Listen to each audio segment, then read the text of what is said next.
I'm making a salmon burger, wild salmon burgers, and I want to show this one because these are burgers that you could cook to the point where you have some pink inside. I also want to look at how you chop up the fish. So let's get started.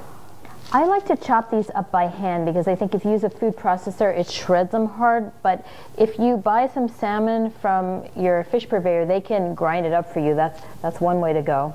But I like to get a piece and then I run my finger over it, and you'll notice there's some bones. And usually you could just pull them out, or you could also use a little tweezers here and use that to help you pull them out. But run your finger over it to make sure that there's no bones left. And then what I do with the salmon is I make some slices like this, and then I put them together and give it a rough chop, and then I chop it up as if I were chopping up herbs or garlic until it's really small pieces. And what's really nice about salmon is that the protein in the fish makes it stick together, so you don't need any binders.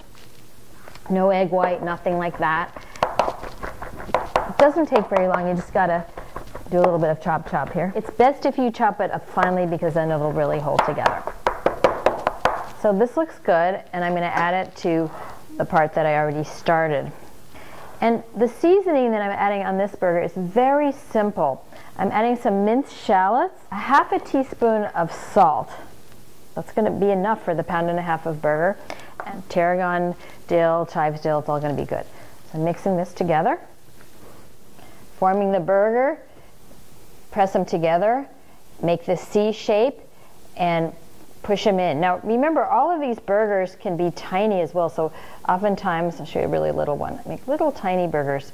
When we do this class in person, so that everyone can taste them all, we make each batch into about 25 burgers. So instead of one, we're trying 6 kinds. So these are the mini burgers, but most of the time I make them large size. I get about 6.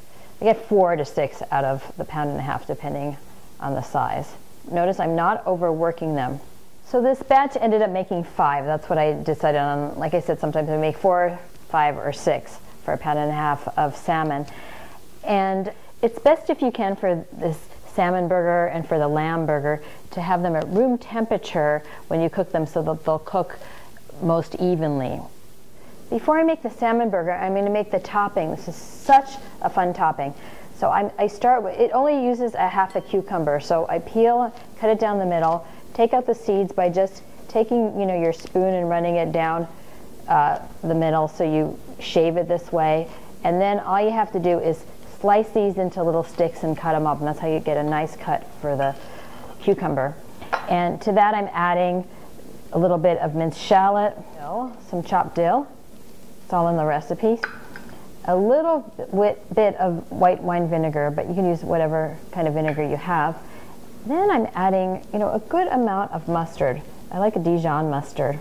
It's really good with this. So I'm stirring that up. And then the last bit is some extra virgin olive oil. This is really a tasty topping for just a plain piece of fish as well, but it's quite delicious on the salmon burger. So these toppings really make the burgers, and they mix and match, and it's really a way to enliven your food to have some of these sauces around.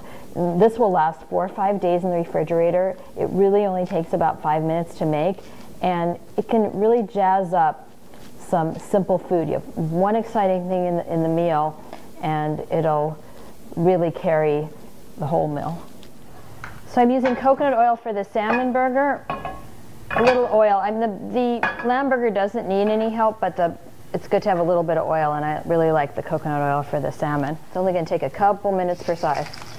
Once it gets in and sizzles, I turn it down to medium low, and I want it kind of pink in the middle, but let's look at it in a couple minutes.